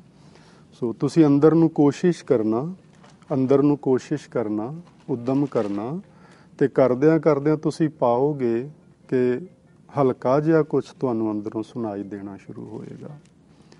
ਸੋ ਉਸ ਨੂੰ ਵੀ ਸੁੰਨ ਦਾ ਸ਼ਬਦ ਹੀ ਆਖਦੇ ਨੇ, ਉਹ ਵੀ ਵਾਹਿਗੁਰੂ ਪਾਰ ਬ੍ਰਹਮ ਪਰਮੇਸ਼ਵਰ ਦਾ ਹੀ ਸ਼ਬਦ ਹੈ। ਹੌਲੀ ਹੌਲੀ ਉਹਦੀ ਆਵਾਜ਼ ਵਧਣੀ ਸ਼ੁਰੂ ਹੋਏਗੀ। ਅਪਰੰਪਰ ਧਾਰੈ ਤੋਂ ਮਤਲਬ ਹੈ ਉਹ ਫਿਰ ਟਿਕਾਈ ਰੱਖਦਾ ਹੈ ਤੁਹਾਨੂੰ ਵਾਹਿਗੁਰੂ ਜੀ ਦੇ ਵਿੱਚ। ਅਪਰੰਪਰ ਦਾ ਮਤਲਬ ਹੈ ਜਿਹਦਾ ਪਰਲਾ ਬੰਨਾ ਲੱਭਿਆ ਨਹੀਂ ਜਾ ਸਕਦਾ। ਤੇ ਇੱਥੇ ਰਾਰੇ ਨੂੰ ਸਿਹਾਰੀ ਪਈ ਹੋਈ, ਇਹਦਾ ਮਤਲਬ ਹੈ ਅਪਰੰਪਰ ਵਿੱਚ ਧਾਰੈ। ਇਹ ਜਿਹੜਾ ਸੁੰਨ ਦਾ ਸ਼ਬਦ ਹੈ ਨਾ, ਨਿਰਗੁਣ ਪਾਰ ਬ੍ਰਹਮ ਪਰਮੇਸ਼ਵਰ ਦਾ ਜਿਹੜਾ ਸ਼ਬਦ ਹੈ ਅੰਦਰ ਹੋ ਰਿਹਾ ਜਿਹੜਾ, ਉਹ ਤੁਹਾਨੂੰ ਅਪਰੰਪਰ ਪਾਰ ਬ੍ਰਹਮ ਪਰਮੇਸ਼ਵਰ ਵਿੱਚ ਟਿਕਾਈ ਰੱਖਦਾ ਹੈ। ਕਹਿਤੇ ਮੁਕਤ ਸ਼ਬਦ ਨਿਸਤਾਰੈ। ਜਿਹੜਾ ਮਨੁੱਖ ਜਿਵੇਂ ਉੱਤੇ ਦੱਸਿਆ ਸੀ ਨਾ, ਸਹਿਜ ਭਾਏ ਮਿਲੀਐ ਸੁਖ ਹੋਵੈ, ਜਿਹਨੂੰ ਮਿਲ ਪੈਂਦਾ ਸਹਿਜ ਸੁਭਾਏ ਉਹ ਗੁਰਮੁਖ ਬਣ ਜਾਂਦਾ ਹੈ। ਉਹ ਫਿਰ ਅਵਿਦਿਆ ਦੀ ਨੀਂਦ ਵਿੱਚ ਨਹੀਂ ਸੌਂਦਾ, ਉਹ ਸੁਚੇਤ ਹੋ ਉੱਠਦਾ ਮਨ ਕਰਕੇ, ਜਾਗਰਿਤ ਅਵਸਥਾ ਵਿੱਚ ਆ ਜਾਂਦਾ ਹੈ। ਇੱਥੇ ਉਹਨਾਂ ਲੋਕਾਂ ਦੀ ਗੱਲ ਹੈ, ਕਹਿਤੇ ਮੁਕਤ। ਇਹੋ ਜਿਹੇ ਮਨੁੱਖ ਵਾਹਿਗੁਰੂ ਜੀ ਨੂੰ ਜਪਦੇ ਜਪਦੇ ਕਹਿੰਦੇ ਕਹਿੰਦੇ ਮੁਕਤ ਹੋ ਜਾਂਦੇ ਨੇ ਵਿਕਾਰਾਂ ਤੋਂ, ਅਵਿਦਿਆ ਦੀ ਨੀਂਦ ਤੋਂ, ਅਗਿਆਨਤਾ ਤੋਂ, ਇਤਿਆਦਿਕ ਚੀਜ਼ਾਂ ਤੋਂ ਉਹ ਮੁਕਤ ਹੋ ਜਾਂਦੇ ਨੇ। ਇੱਥੇ ਮੁਕਤ ਉਹ ਮਰਨ ਤੋਂ ਬਾਅਦ ਵਾਲੀ ਨਾ ਲੈਣਾ, ਜਿਉਂਦੇ ਜੀ ਜਿਹੜੀ ਮੁਕਤੀ ਹੈ, ਵਿਕਾਰਾਂ ਤੋਂ ਮੁਕਤ ਹੋਣਾ, ਗਲਤ ਫੁਰਨਿਆਂ ਤੋਂ ਮੁਕਤ ਹੋਣਾ, ਗਲਤ ਕਰਮਾਂ ਤੋਂ ਮੁਕਤ ਹੋਣਾ, ਇਸ ਨੂੰ ਹੀ ਮੁਕਤ ਮੰਨਿਆ ਜਾਂਦਾ ਹੈ। ਤੇ ਉਹ ਕਹਿੰਦੇ ਨਾ ਪਰਮਾਤਮਾ ਦਾ ਨਾਮ ਜਪਦੇ ਜਪਦੇ ਨਿਰਗੁਣ ਬ੍ਰਹਮ ਦੇ ਸ਼ਬਦ ਨੂੰ ਆਪਣੇ ਮਨ ਵਿੱਚ ਵਸਾਉਂਦੇ ਵਸਾਉਂਦੇ ਉਹ ਸ਼ਬਦ ਉਹਨਾਂ ਨੂੰ ਫਿਰ ਵਾਹਿਗੁਰੂ ਜੀ ਦੇ ਵਿੱਚ ਟਿਕਾਈ ਰੱਖਦਾ ਹੈ। ਤੇ ਇਸ ਤਰ੍ਹਾਂ ਉਹ ਜਪਦੇ ਜਪਦੇ ਕਹਿਤੇ ਕਹਿਤੇ ਉਹ ਮੁਕਤ ਹੋ ਜਾਂਦੇ ਨੇ। ਫਿਰ ਸ਼ਬਦ ਨਿਸਤਾਰੈ, ਸ਼ਬਦ ਦੁਆਰਾ ਯਾਨੀ ਆਪਣੀ ਸਿੱਖਿਆ ਦੁਆਰਾ ਉਹ ਹੋਰਨਾਂ ਦਾ ਵੀ ਭਲਾ ਕਰਦੇ ਨੇ। ਜਿਵੇਂ ਆਪਾਂ ਜਪਜੀ ਸਾਹਿਬ 'ਚ ਪੜ੍ਹਿਆ ਸੀ, ਮੰਨੈ ਤਰੈ ਤਾਰੇ ਗੁਰਸਿੱਖ, ਉਹ ਆਪ ਜਿਹੜੇ ਮੰਨਦੇ ਨੇ ਭਾਈ ਵਾਹਿਗੁਰੂ ਜੀ ਦੇ ਨਾਮ ਨੂੰ ਆਪ ਵੀ ਤਰਦੇ ਨੇ ਤੇ ਦੂਜਿਆਂ ਨੂੰ ਵੀ ਤਾਰਦੇ ਨੇ। ਸੋ ਇੱਥੇ ਗੱਲ ਸਪਸ਼ਟ ਹੋ ਗਈ ਕਿ ਨਿਰਗੁਣ ਬ੍ਰਹਮ ਦਾ ਜਿਹੜਾ ਸ਼ਬਦ ਹੈ ਉਹ ਸਾਨੂੰ ਫੁਰਨਿਆਂ ਤੋਂ ਰਹਿਤ ਕਰਦਾ ਹੈ, ਅਪਰੰਪਰ ਵਿੱਚ ਸਾਨੂੰ ਟਿਕਾਈ ਰੱਖਦਾ ਹੈ। ਯਾਨੀ ਵਾਹਿਗੁਰੂ ਜੀ ਦੇ ਵਿੱਚ ਸਾਡੀ ਸੁਰਤ ਲੱਗੀ ਰਹਿੰਦੀ ਹੈ ਜੇ ਨਿਰਗੁਣ ਬ੍ਰਹਮ ਦਾ ਸ਼ਬਦ ਸਾਡੇ ਅੰਦਰ ਵਸ ਜਾਏ। ਫਿਰ ਅੱਗੇ ਬਚਨ ਲਿਖਿਆ ਹੈ ਗੁਰੂ ਸਾਹਿਬ ਨੇ ਵੀ ਗੁਰ ਕੀ ਦੀਖਿਆ ਸੇ ਸੱਚ ਰਾਤੇ। ਦੀਖਿਆ ਦਾ ਇੱਥੇ ਅਰਥ ਹੈ ਸਿੱਖਿਆ।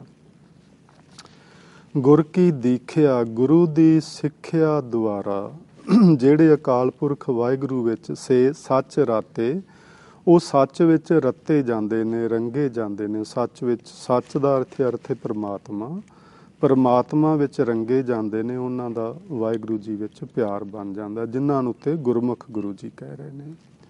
ਸੋ ਉਹ ਰੱਤੇ ਜਾਂਦੇ ਨੇ। ਸੋ ਪੰਜਵੇਂ ਪਾਤਸ਼ਾਹ ਨੇ ਬਚਨ ਲਿਖਿਆ ਸੀ ਬਾਣੀ ਵਿੱਚ ਕਿ ਬਿਨ ਗੁਰ ਦੀਖਿਆ ਕੈਸੇ ਗਿਆਨ। ਜਿਹੜਾ ਰੱਬੀ ਗਿਆਨ ਹੁੰਦਾ ਹੈ ਨਾ, ਪਾਰਬ੍ਰਹਮ ਪਰਮੇਸ਼ਵਰ ਦੇ ਦਰ ਘਰ ਦਾ, ਇਹ ਗੁਰੂ ਦੀ ਸਿੱਖਿਆ ਤੋਂ ਬਿਨਾਂ ਨਹੀਂ ਹੁੰਦਾ। ਸੋ ਗੁਰੂ ਦੀ ਸਿੱਖਿਆ ਇਹਦੇ ਲਈ ਅਤੀ ਜ਼ਰੂਰੀ ਹੁੰਦੀ ਹੈ। ਤੇ ਸਿੱਖਿਆ ਆ ਹੀ ਹੈ ਹੁਣ ਜਿਹੜੀ ਅਸੀਂ ਗੁਰੂ ਜੀ ਦੀ ਬਾਣੀ ਵਿੱਚੋਂ ਸਮਝ ਰਹੇ ਹਾਂ ਨਾ, ਇਹੋ ਹੀ ਸਿੱਖਿਆ ਹੈ। ਇਹ ਸਿੱਖਿਆ ਕਿਵੇਂ ਆ? ਜਿਵੇਂ ਅਸੀਂ ਕਿੰਨੀਆਂ ਸਾਰੀਆਂ ਵਿਚਾਰਾਂ ਇਸ ਬਾਣੀ ਵਿੱਚੋਂ ਹੀ ਕੀਤੀਆਂ ਨੇ ਕਿ ਸਹਿਜ ਵਿੱਚ ਟਿਕਣਾ, ਵਾਹਿਗੁਰੂ ਜੀ ਦੇ ਨਾਮ ਸਿਮਰਨ ਦਾ ਅਭਿਆਸ ਸਵਾਸਾਂ ਨਾਲ ਕਰਨਾ। ਜਿਵੇਂ ਅਸੀਂ ਉੱਤੇ ਵੇਖਿਆ ਸੀ, ਰਵੈ ਜੇ ਹਰ ਮਨੋ, ਮਨ ਪਵਨ ਸਿਉ ਅੰਮ੍ਰਿਤ ਪੀਜੈ। ਤੇ ਵਿਕਾਰਾਂ ਵੱਲੋਂ ਬਚਣਾ, ਅਗਿਆਨਤਾ ਦੀ ਨੀਂਦ ਤੋਂ ਸੁਚੇਤ ਹੋਣਾ, ਇਤਿਆਦਿਕ ਜਿਹੜੇ ਕਰਮ ਨੇ ਇਹ ਗੁਰੂ ਦੀ ਸਿੱਖਿਆ ਹੀ ਹੈ। ਇਹੋ ਹੀ ਸਿੱਖਿਆ ਹੈ ਗੁਰੂ ਦੀ। ਸੋ ਬਿਨ ਗੁਰ ਦੀਖਿਆ ਕੈਸੇ ਗਿਆਨ, ਜਿਹੜਾ ਰੱਬੀ ਗਿਆਨ ਹੈ ਇਹ ਗੁਰੂ ਦੀ ਬਖਸ਼ੀ ਸਿੱਖਿਆ ਤੋਂ ਬਿਨਾਂ ਕਿਵੇਂ ਹੋ ਸਕਦਾ ਹੈ? ਭਾਵ ਨਹੀਂ ਹੋ ਸਕਦਾ।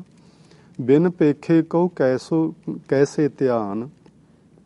ਜਿਸ ਧਿਆਨ ਵਿੱਚ ਮਨੁੱਖ ਬੈਠਾ ਹੋਵੇ ਤੇ ਉਹ ਪਰਮੇਸ਼ਵਰ ਦਾ ਧਿਆਨ ਧਰੇ, ਆਪਣੇ ਗੁਰੂ ਦਾ ਧਿਆਨ ਧਰੇ, ਆਪਣੇ ਪਿਆਰੇ ਦਾ ਧਿਆਨ ਧਰੇ, ਜੇ ਉਹਨੂੰ ਦਰਸ਼ਨ ਨਾ ਹੋਣ ਤੇ ਉਹ ਕਿਹੋ ਜਿਹਾ ਧਿਆਨ ਹੈ? ਗੁਰੂ ਜੀ ਇਹ ਗੱਲ ਆਖਦੇ ਨੇ। ਵੈਸੇ ਇਹਦੇ ਅਰਥ ਕਈ ਲੋਕ ਇਸ ਤਰ੍ਹਾਂ ਕਰਦੇ ਨੇ, ਬਿਨ ਪੇਖੇ ਕਹੋ ਕੈਸੇ ਧਿਆਨ, ਵੀ ਜਿੰਨਾ ਚਿਰ ਅਸੀਂ ਰੱਬ ਨੂੰ ਵੇਖਿਆ ਹੀ ਨਹੀਂ ਉਹਦਾ ਧਿਆਨ ਕਿਵੇਂ ਧਰੀਏ, ਹੈ ਨਾ। ਅਸਲ 'ਚ ਇਹ ਨਹੀਂ ਹਨ ਇਹਦੇ ਅਰਥ। ਇਹਦੇ ਅਰਥ ਨੇ ਜੇ ਤੁਸੀਂ ਧਿਆਨ 'ਚ ਬੈਠਦੇ ਹੋ, ਜੇ ਤੁਹਾਨੂੰ ਤੁਹਾਡੇ ਪਿਆਰੇ ਦਾ ਦੀਦਾਰ ਹੀ ਨਹੀਂ ਹੁੰਦਾ ਧਿਆਨ 'ਚ, ਤੇ ਉਹ ਕਾਹਦਾ ਧਿਆਨ ਹੈ ਤੁਹਾਡਾ, ਹੈ ਨਾ। ਉਹ ਕਿਹੋ ਜਿਹਾ ਧਿਆਨ ਹੈ? ਸੋ ਨਾ ਧਿਆਨ ਵਰਗਾ ਹੀ ਹੈ। ਹੋਰ ਕੋਸ਼ਿਸ਼ ਕਰੋ, ਹੋਰ ਉਦਮ ਕਰੋ, ਮਨ ਦੀ ਇਕਾਗਰਤਾ ਹੋਰ ਬਣਾਓ। ਤੇ ਮਨ ਦੀ ਇਕਾਗਰਤਾ ਨੂੰ ਬਣਾਉਣਾ ਇੱਕੋ ਇੱਕ ਤਰੀਕਾ ਹੈ ਕਿ ਸਾਰੀ ਮਾਨਵਤਾ ਵਿੱਚੋਂ ਉਸ ਮਾਲਕ ਨੂੰ ਵੇਖੋ। ਕਿਸੇ ਨਾਲ ਵੈਰ ਭਾਵਨਾ ਨਾ ਕਰੋ, ਕਿਸੇ ਨਾਲ ਦਵੈਸ਼ ਨਾ ਰੱਖੋ, ਕਿਸੇ ਨਾਲ ਨਫ਼ਰਤ ਨਾ ਕਰੋ। ਠੀਕ ਹੈ, ਕੁਝ ਚੀਜ਼ਾਂ ਸਾਡੀਆਂ ਆਪਸ ਵਿੱਚ ਹੁੰਦੀਆਂ ਨੇ ਜਿਹੜੀਆਂ ਵਰਤੋਂ ਵਿਹਾਰ ਕਰਕੇ ਸਾਨੂੰ ਇੱਕ ਦੂਜੇ ਤੋਂ ਥੋੜ੍ਹਾ ਦੂਰ ਕਰ ਦਿੰਦੀਆਂ ਨੇ, ਪਰ ਮਨ ਕਰਕੇ ਕਿਸੇ ਵੀ ਮਨੁੱਖ ਨਾਲ ਨਫ਼ਰਤ ਨਹੀਂ ਕਰੋ। ਉਹਦਾ ਜਿਹੜਾ ਕੋਈ ਬੰਦਾ ਮਾੜਾ ਕਰ ਰਿਹਾ ਭਈ ਉਹਦਾ ਕਰਮ ਹੈ, ਆਖੋ ਜੇ ਹਟ ਜਾਏ ਤੇ ਚੰਗਾ, ਨਹੀਂ ਤੇ ਕੀ ਕਰ ਸਕਦੇ ਆਪਾਂ, ਆਪਣੇ ਕੀ ਵਾਸਤੇ। ਸੋ ਇੱਥੇ ਦੱਸਿਆ ਗਿਆ ਕਿ ਗੁਰੂ ਦੀ ਸਿੱਖਿਆ ਤੋਂ ਬਿਨਾਂ ਵਾਹਿਗੁਰੂ ਜੀ ਦੇ ਵਿੱਚ ਧਿਆਨ ਨਹੀਂ ਜੁੜਦਾ। ਸੋ ਜਿਹੜੇ ਗੁਰੂ ਦੀ ਸਿੱਖਿਆ ਲੈ ਕੇ ਲੈਂਦੇ ਨੇ, ਸੱਚ ਰਾਤੇ, ਉਹ ਸੱਚੇ ਅਕਾਲ ਪੁਰਖ ਵਾਹਿਗੁਰੂ ਜੀ ਦੇ ਵਿੱਚ ਰੰਗੇ ਜਾਂਦੇ ਨੇ। ਨਾਨਕ ਆਪ ਗਵਾਏ ਮਿਲਨ ਨਹੀਂ ਭਰਾਂਤੇ। ਇਹਦੇ 'ਚ ਇਸ ਤਰ੍ਹਾਂ ਵਿਸ਼ਰਾਮ ਲਾ ਕੇ ਪਾਠ ਕਰਨਾ, ਨਾਨਕ ਤੇ ਵਿਸ਼ਰਾਮ ਲਾਉਣਾ, ਆਪ ਗਵਾਏ ਤੇ ਵਿਸ਼ਰਾਮ ਲਾਉਣਾ, ਫਿਰ ਮਿਲਨ ਤੇ ਲਾਉਣਾ, ਤੇ ਫਿਰ ਨਹੀਂ ਭਰਾਂਤੇ। ਸੋ ਸਤਿਗੁਰੂ ਨਾਨਕ ਆਖਦੇ ਨੇ, ਆਪ ਗਵਾਏ ਜਿਹੜਾ ਮਨੁੱਖ ਹਉਮੈ ਨੂੰ ਗਵਾ ਲੈਂਦਾ ਹੈ, ਆਪਣੇ ਅੰਦਰੋਂ ਆਪਣਤ ਗਵਾ ਲੈਂਦਾ ਹੈ, ਮਿਲਨ ਉਸ ਦਾ ਵਾਹਿਗੁਰੂ ਜੀ ਦੇ ਨਾਲ ਮਿਲਨ ਹੋ ਜਾਂਦਾ ਹੈ। ਨਹੀਂ ਭਰਾਂਤੇ, ਉਹ ਭਟਕਣਾ ਵਿੱਚ ਨਹੀਂ ਰਹਿੰਦਾ। ਭਰਾਂਤੇ ਤੋਂ ਭਰਾਂਤੀ ਸ਼ਬਦ ਤੇ ਆਪਾਂ ਜਾਣਦੇ ਹੀ ਹਾਂ, ਹੈ ਨਾ, ਭਟਕਣਾ। ਸੋ ਉਹਦੇ ਅੰਦਰੋਂ ਜਿਹੜੀ ਭਟਕਣਾ ਵਾਲੀ ਗੱਲ ਹੈ ਉਹ ਖਤਮ ਹੋ ਜਾਂਦੀ ਏ ਤੇ ਉਹਦਾ ਮਿਲਨ ਹੋ ਜਾਂਦਾ ਹੈ। ਜਿਹੜਾ ਮਨੁੱਖ ਆਪਣੱਤ ਛੱਡ ਦਿੰਦਾ ਹੈ, ਆਪ ਗਵਾ ਲੈਂਦਾ ਹੈ। ਸੋ ਇਹ ਬੜਾ ਔਖਾ ਕੰਮ ਹੈ ਆਪ ਗਵਾਉਣਾ। ਅਸੀਂ ਛੋਟੀ ਛੋਟੀ ਗੱਲ ਤੇ ਬਸ ਮੈਂ ਮੇਰੀ ਜੀ ਸਾਨੂੰ ਚੰਬੜੀ ਹੋਈ, ਉਹ ਸਾਡੀ ਜਾਨ ਹੀ ਨਹੀਂ ਛੱਡ ਰਹੀ। ਸੋ ਕੋਸ਼ਿਸ਼ ਕਰੀਏ ਆਪਾਂ ਨੂੰ, ਉੱਦਮ ਕਰੀਏ ਤੇ ਭਈ ਇਹਨੂੰ ਥੋੜ੍ਹਾ ਘਟਾਈਏ ਹੌਲੀ ਹੌਲੀ। ਭਈ ਸਾਡੇ ਤੋਂ ਬਿਨਾਂ ਵੀ ਕੰਮ ਚੱਲ ਸਕਦਾ ਹੈ। ਕੋਈ ਜ਼ਰੂਰੀ ਨਹੀਂ ਕਿ ਮੈਂ ਹੀ ਕਥਾ ਕਰਨੀ ਹੈ, ਤੁਹਾਡੇ ਵਰਗ ਵਿੱਚੋਂ ਹੋਰ ਮਹਾਂਪੁਰਸ਼ ਇਸ ਤੋਂ ਵਧੀਆ ਕਰ ਸਕਦੇ ਨੇ। ਸੋ ਆਪਣਾ ਆਪਾ ਮਾਰੀਏ ਤੇ ਫਿਰ ਮਿਲਨ ਹੋਏਗਾ। ਜਦੋਂ ਮਿਲਨ ਹੋਏਗਾ ਭਟਕਣਾ ਮੁੱਕ ਜਾਏਗੀ। ਇਹ ਉਹਨਾਂ ਚਿਰ ਹੀ ਭਟਕਣਾ ਹੈ ਮੈਂ ਮੇਰੀ ਵਾਲੀ ਵੀ, ਜਿੰਨਾ ਚਿਰ ਮਿਲਨ ਨਹੀਂ ਹੁੰਦਾ। ਸੋ ਪੌੜੀ ਨੰਬਰ 55। 55 ਨੰਬਰ ਪੌੜੀ ਵਿੱਚ ਕੁਝ ਸਵਾਲ ਵੀ ਨੇ ਤੇ ਇਹ ਸਵਾਲ ਹੁਣ ਇਸ ਤਰ੍ਹਾਂ ਦੇ ਨੇ ਜਿਵੇਂ ਨਾ ਸਹਿ ਸੁਭਾਏ ਹੀ ਗੱਲ ਕੀਤੀ ਜਾ ਰਹੀ ਹੈ। ਜਿਵੇਂ ਸ਼ੁਰੂ ਵਿੱਚ ਸੀ ਨਾ ਵੀ ਜਿਵੇਂ ਉਹ ਗੁਰੂ ਨਾਨਕ ਸਾਹਿਬ ਨੂੰ ਪਰਖਣਾ ਵੀ ਚਾਹ ਰਹੇ ਸੀ ਕਿ ਇਹਨੂੰ ਕਿੰਨਾ ਕੁ ਸਮਝ ਹੈ, ਛੋਟੀ ਜਿਹੀ ਉਮਰ ਦਾ ਹੈ, ਬਚਪਨਾ ਇਹਦੇ ਤੇ ਅਜੇ ਲੱਗਦਾ ਪਿਆ। ਤੇ ਇਹੋ ਜਿਹੇ ਸਵਾਲ ਉਹਨਾਂ ਨੇ ਗੁਰੂ ਨਾਨਕ ਸਾਹਿਬ ਦੀ ਜਿਵੇਂ ਪਰਖ ਕਰਨ ਲਈ ਵੀ ਕੀਤੇ ਸਨ। ਪਰ ਹੁਣ ਉਹ ਗੱਲਾਂ ਖਤਮ ਹੋ ਗਈਆਂ ਨੇ। ਹੁਣ ਸਹਿ ਸੁਭਾਏ ਵਿਚਾਰ ਵਟਾਂਦਰੇ ਵਿੱਚ ਕੋਈ ਗੱਲਬਾਤ ਉਹ ਜਾਣਨਾ ਚਾਹ ਰਹੇ ਨੇ। ਹੁਣ ਉਹ ਪ੍ਰੀਖਿਆ ਵਾਲੀ ਗੱਲ ਜਿਹੜੀ ਸੀ ਉਹ ਖਤਮ ਹੋ ਚੁੱਕੀ ਹੈ। ਸੋ ਹੁਣ ਜਿਵੇਂ ਸਹਿ ਸੁਭਾਏ ਗੱਲ ਹੋ ਰਹੀ ਹੈ, ਕੁਬੁੱਧ ਚੁਵਾਵੈ ਸੋ ਕਿਤ ਠਾਏ। ਇਹ ਜਿਵੇਂ ਨਾ ਕਿਤ ਠਾਏ, ਜਿਹੜਾ ਕਿਤ ਸ਼ਬਦ ਉਹ ਜਿਹੜਾ ਹੁੰਦਾ ਕੁਐਸਚਨ ਮਾਰਕ, ਉਹਦੇ ਪਿੱਛੇ ਉਹ ਲੱਗ ਜਾਂਦਾ ਹੈ। ਕਿਤ, ਕਿਵੇਂ, ਕਿਉਂ ਇਤਿਆਦਿਕ ਸ਼ਬਦ ਜਿਹੜੇ ਨੇ ਕੁਐਸਚਨ ਪੈਦਾ ਕਰਦੇ ਨੇ। ਸੋ ਇਹ ਕਿਤ ਸ਼ਬਦ ਜਿਹੜਾ ਦੱਸਦਾ ਹੈ ਕਿ ਕੋਈ ਪੁੱਛਿਆ ਜਾ ਰਿਹਾ ਹੈ। ਕੁਬੁੱਧ ਅਸੀਂ ਸਮਝਦੇ ਹਾਂ ਮਾੜੀ ਮੱਤ, ਚੁਵਾਵੈ ਦੂਰ ਕਰਨਾ, ਹੈ ਨਾ, ਇਸ ਨੂੰ ਆਖਦੇ ਨੇ ਦੂਰ ਕਰਨਾ। ਸੋ ਕਿਤ ਠਾਏ, ਕਿਸ ਤਰ੍ਹਾਂ, ਕਿਸ ਜਗ੍ਹਾ ਤੇ, ਭਾਵ ਕਿਸ ਅਵਸਥਾ ਵਿੱਚ ਜਾ ਕੇ ਕੁਬੁੱਧ ਦੂਰ ਕੀਤੀ ਜਾ ਸਕਦੀ ਹੈ ਨਾ। ਮਾੜੀ ਮੱਤ ਕਿਵੇਂ ਦੂਰ ਹੋਵੇ। ਜਿਵੇਂ ਸਹਿ ਸੁਭਾਈ ਗੱਲ ਕਰਦੇ ਨੇ।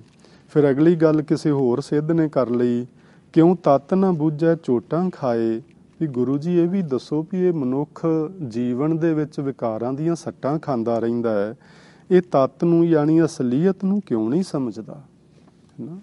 ਵੀ ਵੇਖੋ ਅਸੀਂ ਸਾਰੇ ਬੰਦੇ ਗੁਰਬਾਣੀ ਪੜ੍ਹਨ ਵਾਲੇ ਵੀ ਤੱਤ ਨੂੰ ਨਹੀਂ ਸਮਝ ਰਹੇ, ਗੁਰੂ ਦੇ ਸਿੱਖ ਅਖਵਾਉਣ ਵਾਲੇ ਵੀ ਤੱਤ ਨੂੰ ਨਹੀਂ ਸਮਝ ਰਹੇ।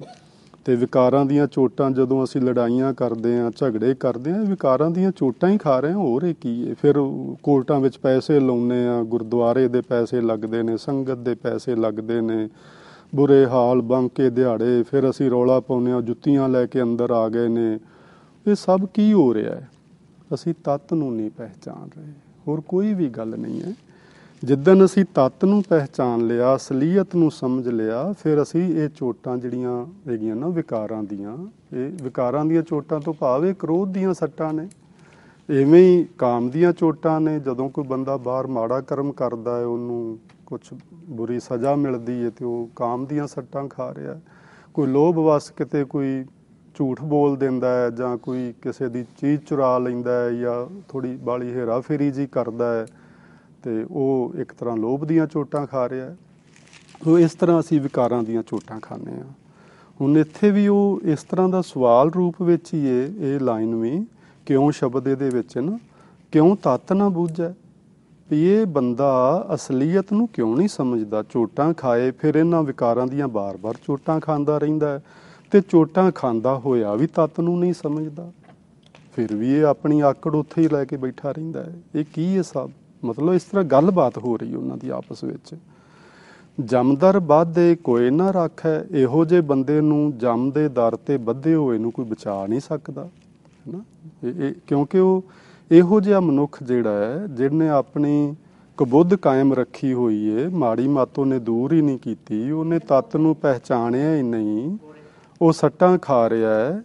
ਜਮ ਦੇ ਦਰ ਤੇ ਬੱਧੇ ਹੋਏ ਨੂੰ ਕੋਈ ਨਾ ਰਾਖੈ, ਭਾਵ ਕੋਈ ਨਹੀਂ ਬਚਾਏਗਾ।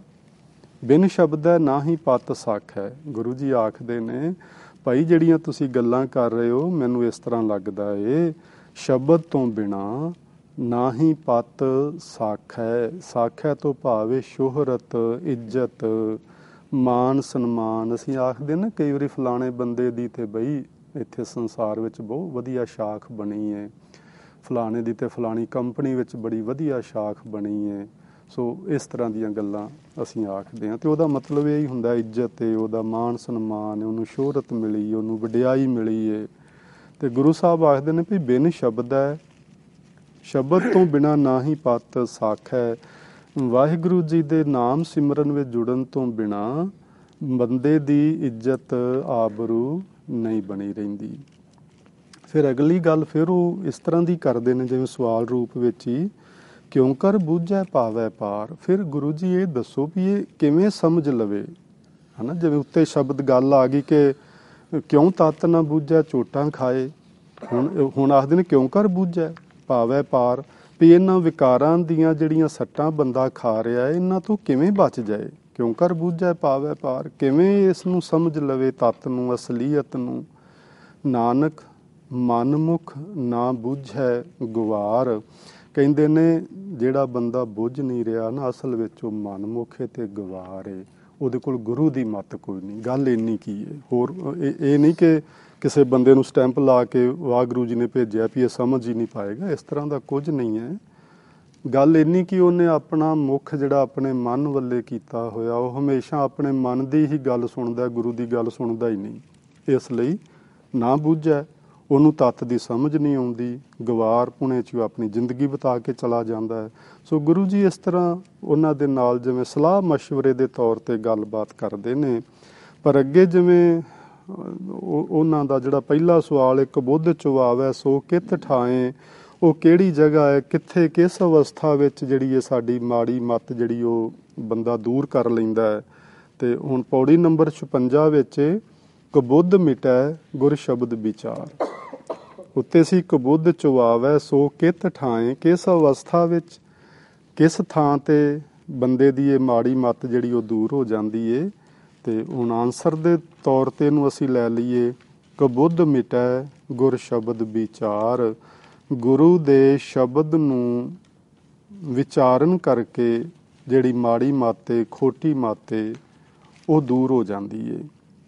ਸਤਿਗੁਰ ਭੇਟੈ ਮੋਖ ਦੁਆਰ। ਅਤੇ ਉੱਤੇ ਉਹਨਾਂ ਦਾ ਇੱਕ ਕੁਐਸਚਨ ਸੀ ਕਿ ਕਿਉਂ ਕਰ ਬੂਝੈ ਪਾਵੈ ਪਾਰ, ਸਤਿਗੁਰ ਭੇਟੈ ਮੋਖ ਦੁਆਰ। ਜੇ ਸਤਿਗੁਰੂ ਨੂੰ ਭੇਟੈ ਤੋਂ ਭਾਵੇਂ ਮਿਲ ਪੈਣਾ, ਜੇ ਸਤਿਗੁਰੂ ਨੂੰ ਮਿਲ ਪਈਏ ਤਾਂ ਮੁਕਤੀ ਦਾ ਦਰਵਾਜ਼ਾ ਲੱਭ ਜਾਂਦਾ। ਮੁਕਤੀ ਦੇ ਦਰਵਾਜ਼ੇ ਤੋਂ ਭਾਵ ਇੱਥੇ ਉਹ ਹੀ ਹੈ ਕਿ ਉਹ ਫਿਰ ਨਾ ਵਿਕਾਰਾਂ ਦੀਆਂ ਚੋਟਾਂ ਨਹੀਂ ਖਾਂਦਾ। ਜਿਵੇਂ ਸੀ ਨਾ ਕਿਉਂ ਤੱਤ ਨਾ ਬੂਝੈ ਝੋਟਾਂ ਖਾਏ, ਅਤੇ ਵੀ ਉਹ ਫਿਰ ਜੇ ਵਾਹਿਗੁਰੂ ਜੀ ਨੂੰ, ਗੁਰੂ ਨੂੰ ਮਿਲ ਪਈਏ ਅਤੇ ਫਿਰ ਵਿਕਾਰਾਂ ਤੋਂ ਮੁਕਤੀ ਦਾ ਦਰਵਾਜ਼ਾ ਜਿਹੜਾ ਹੈ ਉਹ ਲੱਭ ਪੈਂਦਾ। ਤੱਤ ਨਾ ਚੀਨੈ ਮਨਮੁਖ ਜਲ ਜਾਏ। ਇਹ ਜਿਹੜਾ ਮਨਮੁਖ ਬੰਦਾ ਹੈ ਨਾ, ਇਹ ਤੱਤ ਨਾ ਚੀਨੈ, ਅਸਲੀਅਤ ਨੂੰ ਨਹੀਂ ਪਹਿਚਾਣਦਾ। ਜਲ ਜਾਏ, ਇਹ ਤ੍ਰਿਸ਼ਨਾ ਦੀ ਅੱਗ ਵਿੱਚ ਸੜਦਾ ਰਹਿੰਦਾ ਹੈ ਅਤੇ ਵਿਕਾਰਾਂ ਦੀ ਅੱਗ ਵਿੱਚ ਆਖ ਲਓ ਸੜਦਾ ਰਹਿੰਦਾ ਹੈ। ਮਨ ਦੇ ਪਿੱਛੇ ਚੱਲਣ ਵਾਲਾ ਬੰਦਾ ਇਹ ਅਸਲੀਅਤ ਨੂੰ ਨਹੀਂ ਸਮਝਦਾ। ਦੁਰਮਤ ਵਿਛੜ ਚੋਟਾਂ ਖਾਏ। ਅਤੇ ਇੱਕ ਇਸ ਤਰ੍ਹਾਂ ਦਾ ਸਵਾਲ ਸੀ ਕਿ ਜਿਵੇਂ ਕਿਉਂ ਤੱਤ ਨਾ ਬੂਝੈ ਚੋਟਾਂ ਖਾਏ, ਅਤੇ ਇੱਥੇ ਲਿਖਿਆ ਦੁਰਮਤ ਵਿਛੜ ਚੋਟਾਂ ਖਾਏ। ਇਹ ਮਾੜੀ ਮੱਤ ਕਰਕੇ ਪ੍ਰਭੂ ਦੇ ਨਾਮ ਸਿਮਰਨ ਤੋਂ ਟੁੱਟ ਕੇ ਵਿਛੜ ਕੇ ਇਹ ਵਿਕਾਰਾਂ ਦੀਆਂ ਚੋਟਾਂ ਖਾਂਦਾ ਰਹਿੰਦਾ ਹੈ। ਮਾਨੈ ਹੁਕਮ ਸਭੇ ਗੁਣ ਗਿਆਨ, ਨਾਨਕ ਦਰਗਾ ਪਾਵੈ ਮਾਨ। ਜਿਹੜਾ ਬੰਦਾ ਵਾਹਿਗੁਰੂ ਜੀ ਦੇ, ਰੱਬ ਦੇ ਹੁਕਮ ਨੂੰ ਮੰਨ ਲਵੇ, ਉਹਦੇ ਅੰਦਰ ਸਾਰੇ ਗੁਣ ਆ ਜਾਂਦੇ ਨੇ ਅਤੇ ਸਾਰੇ ਗਿਆਨ ਆ ਜਾਂਦੇ ਨੇ। ਸੋ ਸਾਨੂੰ ਪਹਿਲੀ ਪੌੜੀ 'ਚ ਇਹ ਗੱਲ ਆਖੀ ਸੀ ਗੁਰੂ ਜੀ ਨੇ ਕਿ ਹੁਕਮ ਮੰਨਿਆ ਹੋਵੇ ਪਰ ਨਾਮ, ਹੁਕਮ ਰਜ਼ਾਈ ਚੱਲਣਾ ਨਾਨਕ ਲਿਖਿਆ ਨਾਲ। ਅਤੇ ਆਸਾ ਦੀ ਵਾਰ ਵਿੱਚ ਹੁਕਮ ਮੰਨਿਆ ਹੋਵੇ ਪ੍ਰਵਾਨ, ਤਾਂ ਖਸਮੈ ਕਾ ਮਹਿਲ ਪਾਏ ਸੀ।